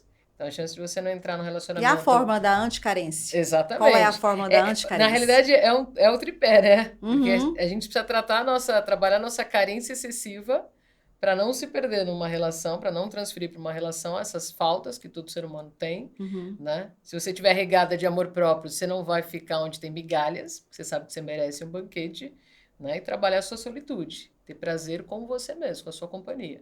Que aí você não vai criar uma dependência. Então, não é uma única, né? São vários pontos que você precisa trabalhar para conseguir se relacionar. Percebeu que não está saudável, já tem algumas bandeiras, não ignora. Não vai se apegando, porque quanto mais se apega, mais difícil. Né? Segundo as tradições orientais, o apego é a maior causa de sofrimento humano. E os ocidentais vêem muitas vezes o desapego como sinônimo de indiferença. Ele é desapegado, então ele não gosta. Não tem ciúme, então não gosta. E tem várias maneiras de demonstrar amor também, né? Exato. Cada um tem uma linguagem do amor diferente. Se você trabalha os pilares da sua vida e suas áreas, você não vai sofrer uma dependência também. Porque, de modo geral, a mulher, ela deposita a vida numa relação amorosa. Os homens não? A maioria não? De modo geral, né? De modo geral, não, sem generalizar, mas a maioria... Mas a mulher, ela foca muito na relação, ela apoia a vida dela numa relação amorosa. Não familiar, não amigos, não trabalho, é a relação amorosa. O outro se torna tudo. E aí, quando o outro se torna tudo, eu não consigo imaginar minha vida sem ele, né? Então, é trabalhar as outras áreas da vida, ter equilíbrio. A vida não pode ser só relação amorosa. Senão você se perde, né? E homem também sofre violência doméstica. Sofre. Até agressão física, né? Até agressão física também, né? Então, eu ia falar, gente, eu cansei de receber homem no meu escritório todo machucado. E homem que chora, gente, as pessoas falam assim, o homem vai lá e fica e chora normalmente por falta do filho. E aí eu fico morrendo de dó, né? Não é nem, porque eu tô sofrendo pela relação. Não que o homem também não sofra, não é Certo. isso. Eu acho que tem um monte Não, de homem... Tem. Mas é que os números são tão, né? São Se a gente for inexpressivos. pensar, dá para falar de 90% a 10%. Tem, mas é bem que baixo. a mulher sofre muito nesse sentido. Eu acho que porque ela apoia muito a vida dela na relação. E mesmo quando tá numa relação que não vale mais a pena, ela coloca a vida dela na relação amorosa. Ela não consegue imaginar como é que é viver Isso não vai dar certo, né? Não dá Essa certo. cara que não vai Não dar vai. certo, né? Não dá certo. E, doutora Sandra, os homens hoje em dia estão procurando ajuda para poder sair dessa alienação, para poder resolver esse problema? Eles chegam a procurar, eles lutam pelo direito deles, ou isso ainda é muito raro? Então, olha, tem muitos homens que se abandonam os filhos porque não suportam a pressão que é para conviver com esse filho quando ele tem uma ex que não colabora, né? Uma ex alienadora, uma ex que quer a relação exclusiva, que tem uma dependência emocional muito grande com o filho, e a psicóloga que pode falar que dependência emocional muito grande com o filho não é uma boa coisa, a criança tem que ser, né, criada aí para o mundo, ela vai ter um monte de situações se ela tiver aí muito presa essa mãe. Então, tem bastante homem que afasta porque é penoso e porque a sociedade não cobra, né? Não cobra. Se o homem se afastar, tá todo mundo achando ok, né? Então, eu até acho que a gente está começando agora a trabalhar na paternidade. Então, eu até falo uma coisa, ó. Se a gente andar 3 quadras aqui, a gente vai encontrar umas 2 associações que ajudam adolescentes grávidas, né? Que são mães adolescentes. Quantas associações ou ONGs que a gente tem que apoia os homens. O pai adolescente? É verdade. Eu conheço uma no Brasil. Eu conheço uma no Brasil. Que eu nem sei se existe hoje, né? Então, a própria sociedade não valoriza a paternidade. Então, se eu não valorizo a paternidade, os meninos não tiveram pais, como é que eu exijo que eles sejam pais, né? Mas hoje eu vejo uma mudança, né? Então eu vejo o homem assim, eu não tive um pai, eu quero ser pai. E assim, é lógico que os homens que estão à minha volta, né, os meus clientes, eles são super paizão, que é a pessoa que me procura, né? Mas eles não conseguem entender que não é a realidade da maioria. A maioria, no primeiro sinal de desgaste, ele se afasta, é mais fácil. Ele paga a pensão, se afasta, porque já não era aquele pai, né? Então, presente, eu penso, né? Para não lutar pelo... Então... Depende do estado emocional desse homem também. Depende, né? Porque assim, não é... Imagina só, eu tenho cliente que tá brigando há 5 anos, eu tenho cliente que tá brigando há 10 anos. Eu digo esse que vai facilmente, assim, que não luta, desiste facilmente. que desiste facilmente, eu tô dizendo. É que é tão difícil a luta que eu entendo quando ele desiste. Eu tenho um cliente meu que eu fico assim, ó, tomara que ele desista, porque imagina, eu tenho um cliente meu que tem um cliente meu que acabou de ser absolvido estava sendo acusado de abuso sexual, ele continua insistindo. Ele não, assim, hoje ele já tem consciência de que ele não tem como conviver com o filho sozinho, então ele vai ser acusado de novo. Esses homens seguem a vida deles ou não? Não seguem, destrói né? a vida deles. Quem vive no passado não segue, né? Não, gente, porque mesmo que prove que não, já acabou com a vida, né? Acabou com a vida. Esses homens que são acusados de abuso sexual, acabou com a vida. Então, o que eu vejo na realidade é assim, hoje, uma grande parte dos homens começam a estar preocupados com a paternidade. Tinha um médico psiquiatra aqui em São Paulo, na USP, eu não lembro o nome dele, mas que ele fez um estudo e ele fala que a grande maioria dos homens hoje, a preocupação dos homens é a educação dos filhos. Então, hoje você vê uma mudança, né? O homem começa a ver que o papel dele não é só de provedor, que ele também tem o papel de provedor emocional. Então, esses homens, quando eles são afastados do filho, mesmo que não tenha essa briga toda, vai se separar, eles fazem questão de conviver próximo, fazem questão de conviver. E se a mulher não deixa, eles vão lá e brigam, que é esse o cliente que me procura, né? É esse o cliente que me procura, que eles não aceitam uma migalha para ser colocado na situação. Eles querem realmente exercer o papel de pai. Eles querem exercer o papel de pai. Querem estar próximo, querem exercer, querem dividir convivência.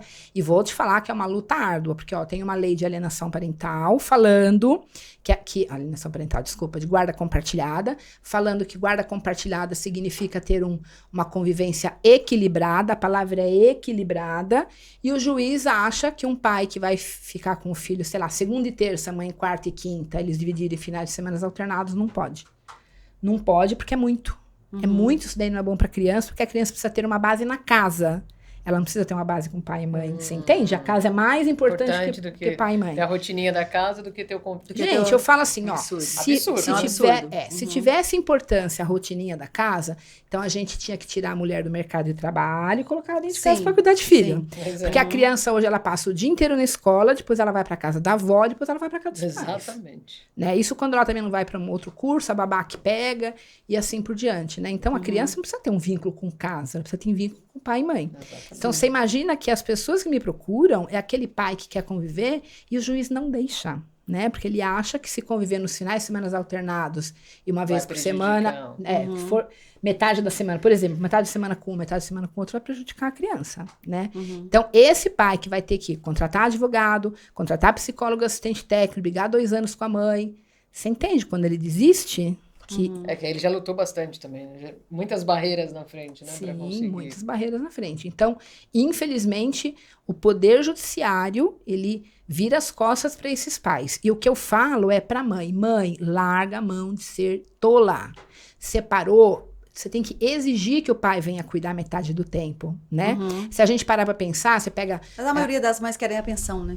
Não é esse o problema. A maioria das fica mães... Nossa, quando vai divorciar, preocupa mais com a pensão. Mas a pensão alimentícia vai ser a mesma na guarda compartilhada. Não Não vai mudar nada. Não, na guarda... Você entende? Não vai mudar nada, porque se a criança ficar 2 dias a mais na casa do pai, é 2 pratos de comida, gente. O que isso vai mudar numa pensão? Não muda nada. Entendeu? Então, não é esse problema. Então, quando a gente olha, sei lá, nos Estados Unidos, na Europa, que lá, a criança fica metade do tempo com o pai, metade do tempo com a mãe, e lá funciona. Sabe por quê? Porque lá, empregada doméstica custa caríssimo. Lá, os pais se aposentam e querem viajar, não querem cuidar de neto. Então, a mulher, ela exige do homem que venha se comprometer com cuidar pela metade do tempo para ela poder ter vida. Aqui não, a mulher se separa, contrata uma babá, pede pra mãe, pede não sei mais pra quem cuidar da criança, então ela não precisa, você entendeu? Eu falo pra ela mulher... Ela não tem consciência, né? Eu falo, mulher, consciência. a maior beneficiada com a guarda compartilhada e divisão de convivência é você. Concordo, É você. Para de assumir pra você Exato. toda a responsabilidade de cuidar. Sim, Exato. sim. Doutora Josiane, eu gostaria que você explicasse o que é uma mulher que ama demais. Onde que o demais entra nisso? A mulher que ama demais é aquela mulher que se entrega demais, assim, que vive, que dá mais o amor ao outro, né, do que o próprio amor, do que se olhar. Onde que isso prejudica? Chega a prejudicá-la, né? Chega a prejudicar vários Os dois, pontos, né? Ela e o outro.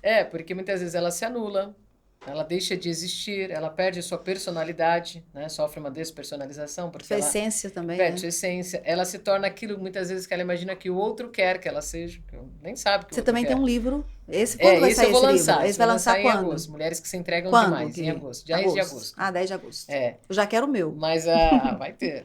Mas a mulher que se entrega Conhecimento demais é muito bom, né? Exato. Ela está mais preocupada em dar o amor ao outro, em se doar, do que olhar para ela, do que ter o equilíbrio na relação, de dar e receber, né? Ela se entrega, ela entrega a vida, né?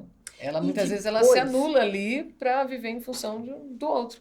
Também, de novo, por achar que ela não é Tem suficiente. até grupos, né? Não tem grupos de tem. autoajuda? O meu é Mulheres que se Entregam Demais. Tem o livro MADA, que são as mulheres que amam demais. Eu que já ouvi falar. Tem o grupo mesmo. Tem, né? Que são essas mulheres que sofrem, que vivem em função. Aí queria uma dependência muito grande do outro. Mas depois dessa mulher, quando ela se separa, principalmente porque o homem quer, eu acho que é ali que começam as grandes brigas. Porque quando ela percebe, né, que ela...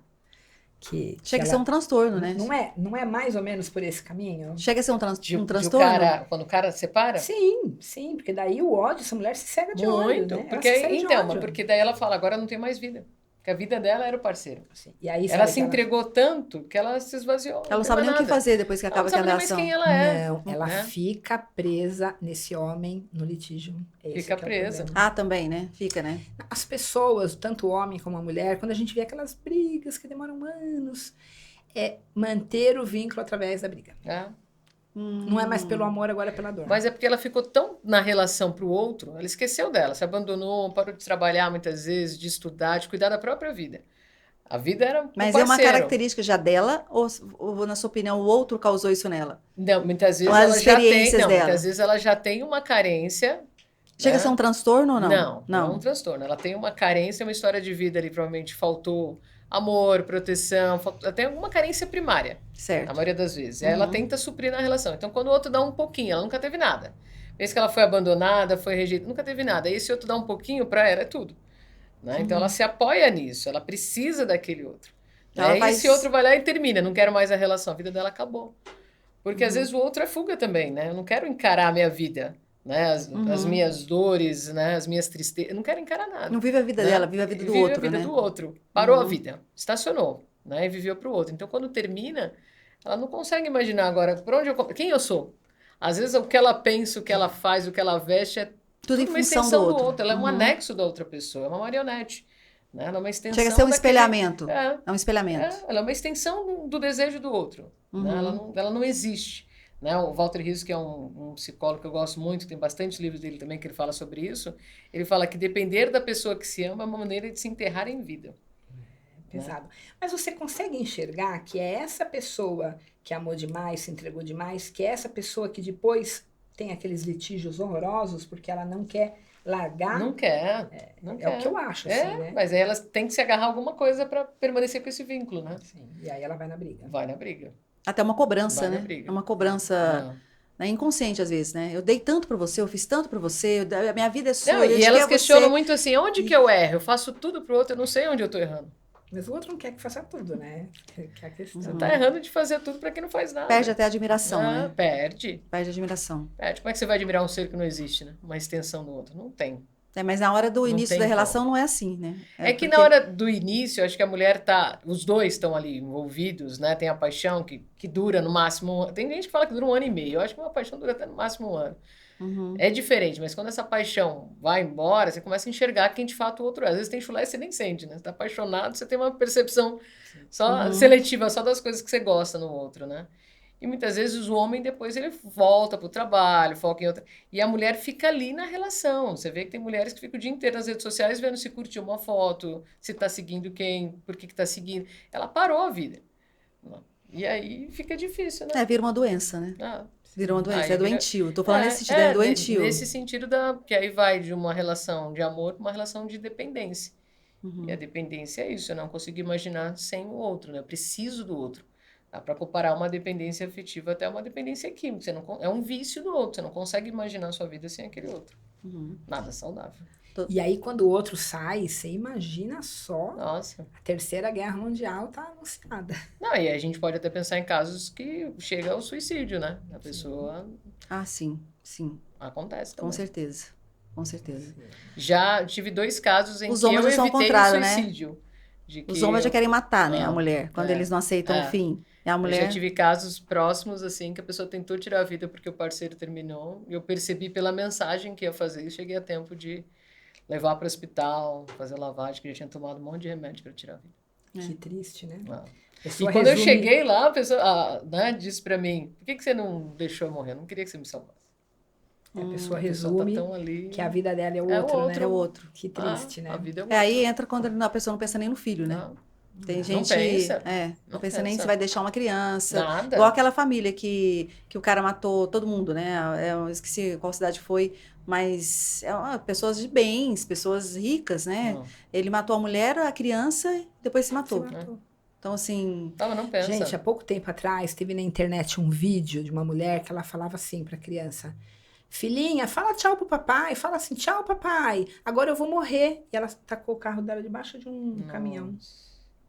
Ela sofreu, assim, né, ficou bem machucada, a criança também se machucou, mas olha só a doença da pessoa. Ah, O ser humano é bem complexo, É né? bem complexo. E a gente não pode ignorar, né? Então, a Não, pessoa tá não. sofrendo, a gente pode falar, gente, mas ela tá sofrendo. Quando a pessoa tá se separando, tá terminando uma relação, ela tá num sofrimento terrível, ela precisa ser acolhida e orientada. exato. Né? Isso que ela precisa, ser acolhida e orientada. E, doutora Sandra, a causa dos divórcios. Eu queria entrar nesse tema de traição. A maioria, hoje em dia, a traição ainda conta muito? Ainda mais nessa revolta depois de se vingar? Ou hoje em dia, não? Eu acho que o que mais faz as pessoas se separarem é problema financeiro. É a minha percepção. A traição não é mais, não. Não? É. E a Eu mulher acho que trai já. igual, né? Talvez em algum momento pode ter sido, mas hoje. Eu também acho que não. Não Hoje é. não. Problema financeiro, você acha que Eu acho conta que o problema mais? financeiro é uma coisa que pega Falta de pesado. amor, hein? Porque quando a gente se ama, pelo menos pra mim, né? Isso não é problema. Sim, não é Acho problema. que você soma com a Eu, pessoa. nos casos que eu atendo, eu escuto mais por violência física, violência psicológica do que a traição. A traição, infelizmente, já acho que está num lugar de que talvez esse pensar de que todo homem trai, todo ser humano trai, então não. E qual que é a sua não opinião, doutora? Todo homem trai? Toda mulher trai Não, ou eu não? não gosto nunca de Não generalizar. Uhum. Eu acho que a Dois, gente né? está caminhando para outros tipos de relações hoje, por exemplo, relacionamento aberto, a gente fala de monogamia, não monogâmicos, né? Acho que hoje as pessoas conversam mais, o casal, quando quer também, né? E tem um relacionamento saudável, pensa em outras possibilidades também, fantasias, enfim. E se abrem e expõem. Hoje em dia as Sim, pessoas têm mais sim. liberdade, né? Ah, E que tem as pessoas, por questão religiosa, coisa parecida. Ai, que absurdo. Gente, é muito melhor fazer um relacionamento aberto sim, do que trair, sem dúvida. né? Porque daí é o casal. O casal que Mas, resolveu. É porque vem acabou. muito essa coisa ainda do amor romantizado, da exclusividade, mas, por exemplo, quando você ama alguém, não quer dizer que todos os outros se tornaram desinteressantes. Tem gente que fala, mas como me ama e tem desejo pro outro? Uma coisa eu posso não corresponder àquele desejo porque eu tenho uma relação de exclusividade, né? Um contrato nessa relação. Mas não significa que o desejo morre quando eu então amo alguém. Né? E as pessoas têm essa coisa do amor e do desejo de que se eu amo alguém, não posso desejar mais ninguém. Mas Né? o problema, Renata, é que assim, ó, eu posso não concordar com uma pessoa que abre, não querer isso pra minha vida. Não é, a doutora Né? Ana Beatriz, aquela psiquiatra famosa, Sim, né? sim, Ela falou sim. que não existe um caso que ela acompanhou, nenhum, onde num relacionamento aberto, uma das pessoas não saísse ferida. Que sempre, na maioria dos casos, eu vi ela falando, né? Nas experiências dela, alguém se apaixona. Isso acontece, mas eu, assim, Ela falou que não é um existe um olhar caso dela, mas é o olhar eu dela. vejo que... muitos casais que dão super certo e mantêm o relacionamento justamente porque chegou a um ponto. Mas aí tem que estar um relacionamento saudável. É isso que eu ia falar agora, Quando muito o saudável, né? relacionamento tá desgastado e eu vou tentar por alguém para dar uma apimentada ou para melhorar, não É onde aí acontece isso. a chance de se apaixonar é muito grande porque a relação já está desgastada. E no caso que ela exemplificou, principalmente de quem quer a relação aberta que sai, fica de fora. E o Na pior maioria ainda das é quando vezes. um quer, o outro não, e o outro cede para não perder. Sim, mas Isso é horrível. é isso que acaba acontecendo muito. Então, Não. sempre tem assim, ai, que lindo, agora são trisal, né? É lindo. Aí você sempre vê, e olha só, os que eu vi, é o homem que, para não perder a mulher, aceitou que entrasse uma segunda mulher. Entendeu? Não é o homem que queria a segunda mulher, é a mulher que queria a segunda mulher. É, os que eu vi, sim. E ele, assim, aceitou para não perder a mulher. Então, quando acontece isso, eu também acho que esse tipo de relação não dá certo. Mas eu acho que o problema é que as pessoas são preconceituosas, então eu posso falar assim, na minha relação, esse tipo de relação não cabe. Gente, as pessoas é melhor que façam dessa forma do que fica traindo, porque Sim. é honesto. Exato. É honesto, é sadio, né? Vai lá, quer um Tem que ver relacionamento... se a outra pessoa aguenta também, né? Por Se isso ela tem que aceita, conversar muito e Conversar, entender. e os dois, né? Os Tem que dois. concordar. Mas eu estando já de atendi o caso que a acordo, né? pessoa tentou, viu que não dava conta, vamos tentar fechar. Porque aí a gente questiona se fechou mesmo, né? Porque às vezes o outro tá ali, Tá escondido. fala que é monogâmico, mas é hipócrita, né? Porque tá pulando a cerca. Aquele né? que falou, vamos fechar, vamos fechar e começa a ficar cego pra ver, Eu fecho né? contigo, mas ali fora eu tô... Não, Mas eu configura- vejo muitos relacionamentos abertos hoje que dão muito certo. É? Mas depende do motivo porque eu quero abrir a relação. Acho que essa é a principal pergunta que o casal tem que fazer. Eu quero abrir a relação por quê? Se for porque, desgastou, caiu na rotina, não tem mais tesão por você, aí pode ser que se apaixone por outro e não dê certo mesmo. Eu prestei atenção nessa parte do vídeo que ela falou que ela nunca viu nenhum caso que desse Ah, certo. eu já vi vários casos que dão certo, sim. Sempre tem alguém Mas que... assim, né, agora na ignorância. Relacionamento aberto, às vezes a pessoa quer ter um relacionamento aberto e vai colocar outros, e o acordo ali que são é que os não acordos, tenha, né? o acordo ali é não ter uma relação afetiva, só vai ter uma Ah. relação sexual. Então, aberto enquanto relação sexual. Não, tem gente que Né? faz acordo que só pode ter no máximo 3 encontros. Porque- Justamente Meu porque eu acho que a Deus. pessoa pensa que um pouco mais pode ter uma relação. Ah, tá. Pode criar um afetiva. vínculo. Pode criar um vínculo. Mas o que aparece muito no Poder Judiciário, e o Poder Judiciário brasileiro hoje tá bem moderno, né? É a questão do trisal. Aqueles 3 que vivem junto, mesmo debaixo do mesmo teto. Esses eu não tenho muita experiência se dá certo. Eu nunca vi caso. Que vive os 3 debaixo do mesmo teto, como família, e que essa família precisa da tutela do Estado.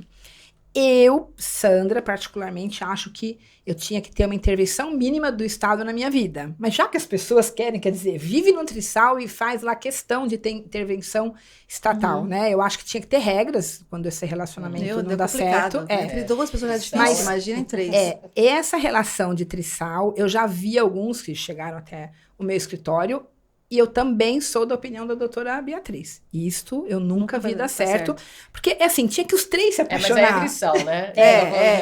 Tinha que os três se apaixonar. Isso, os três se apaixonar. Agora, o relacionamento aberto, aquele casal que, olha, vamos ter relações, né, de forma aberta, mas os acordos normalmente ali tem mais a ver com a relação sexual e não com a relação afetiva, né? A relação afetiva acho que já é uma barreira, assim, não quer isso, né? Sim, só quer o relacionamento aberto para a relação sexual. Na maioria das vezes é um homem e duas mulheres. 2 homens e uma mulher. Não tem, né? Não tem muita regra. No Trisal, os que eu vi é sempre Trisal duas mulheres e um homem. Então, e eu achava que se tinha 2 mulheres e um homem, o homem que queria as 2 mulheres. E todas as 3, 4 vezes que eu vi, era a mulher que queria a segunda mulher na relação, entendeu? Então, assim, né, a gente até não tem uma fantasia de falar, não, é o homem, né? Não era o homem, não. E eu não acho que dá certo, eu acho que é bem complicado. Mas, se as pessoas querem viver assim, o Estado tem que tutelar.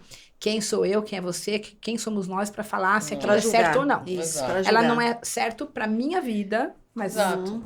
Acho que não tem um certo e errado, né? Eu acho que é o casal que tem que saber o que é melhor para a relação. Mas eu recebo bastante casal que tinha relacionamento aberto, viu? Que então depois se divorciaram, N motivos, não necessariamente pelo relacionamento aberto. Tenho bastante. E isso eu acho extremamente mais saudável do que a traição. A traição, né? A traição Exatamente. é traição, você está enganando, né? Você está enganando o outro. É porque a pessoa aceita se ela quiser, né? Se ela sabe, se ela achar que ela consegue, né? Não é que ela consegue, não vai fazer mal pra ela, porque ela quer. Pra dar certo, os dois têm que querer. Tem que querer e os dois têm que ter o mesmo direito, né? Sim, claro. Sim. Porque o caso do relacionamento onde há traição é porque um se acha no direito, mas ele não dá o direito ao outro de fazer a mesma coisa, né? A maioria das vezes é assim. Tanto mulher, que não só mulher e homem. Pensar, por exemplo, na sociedade que a gente vive, que é machista, do perdão de continuar a relação, muitas vezes o homem não aceita continuar numa relação onde a mulher traiu. Já a mulher muitas vezes perdoa e continua a relação. Eu já vi um monte de homem que perdoa. Sim, não, mesmo, mas eu digo, doutora? A gente não pode negar que a gente ainda vive uma sociedade machista, né? Tô dizendo, sim. O homem muitas vezes até tira a vida da mulher porque traiu. Então, é nesse sentido que eu tô falando. Mas o homem perdoa quando ninguém fica sabendo, né? Então ele ficou ali escondidinho e aí ele não quer perder a mulher. Eu já vi alguns, né? Entendi. Mas o duro é que assim, perdoar é esquecer. Perdoar e permanecer também é outra coisa, né? Perdoar e não querer continuar. Porque tem um monte de mulher que perdoa, mas aí faz a vida do cara um inferno. Esquece. Ou também dá aquela puladinha, se vinga ali no escondidinho. Assim, e hoje, assim, eu não sei se é igual, mas a traição vem dos dois lados, não é só do homem. Não, hoje então, eu fico horrorizada que eu escuto, que eu vejo com as mulheres que eu trabalho. Acho que a mulher é mais esperta, né? Ela sabe trair sem... Dizem que a mulher só fica sabendo que a mulher traiu quando ela quer que o homem fique sabendo. Exatamente. Senão ela não... É verdade. Somos espertos. Somos, né? Doutora Sandra, doutora Josiane, gostaria muito de agradecer a presença de vocês por terem aceitado o meu convite. Eu acho que foi muito bom, né, nossa conversa, nosso bate-papo. Realmente foi sem rodeios, né? Não teve rodeio nenhum. E eu gostaria de deixar, se vocês permitirem, o contato de vocês aqui no nosso podcast, para quem quiser. Meu canal é Psicologia da Relação, estou em tudo, TikTok, Insta e todos os canais.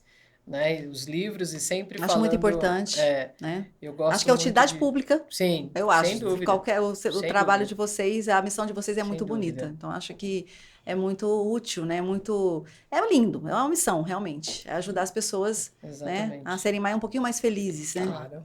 Para mim, uma mulher que sai de um relacionamento abusivo já é uma vitória. Uma grande vitória. Doutora. Eu levo na unha quando minhas clientes sofrem violência doméstica. O divórcio de uma mulher com violência doméstica não é fácil. Não é fácil. Eu brinco, eu falo que a pessoa, o advogado, tem que ser muito firme, até com a mulher, para que a mulher não fraqueje também, não fraqueje, não venha voltar. Então, não fraqueja, e eu brinco, eu falo assim, o homem tem que perceber que aquela mulher não existe mais, né? Ela não vai mais, né? Às vezes até a mudança de postura da mulher faz com que o homem recue um pouco, viu? Sim. Não deixa a mulher ser mais a boazinha, faz ela ter umas respostas mais firmes e o homem dá uma recuada. Pequena, Entendi. mas tá. Entendi. Bom, mas aí o meu contato eu não sou também tanto das redes sociais, mas eu tenho o Instagram, que é @SandraVilela Advogada. Eu vou deixar também na legenda, Tá, tá? tá. Para todo mundo. É meu site, sandravilela.adv.br. Então, muito obrigada mais Foi uma vez. maravilhoso. Foi Amei. ótimo. Foi ótimo.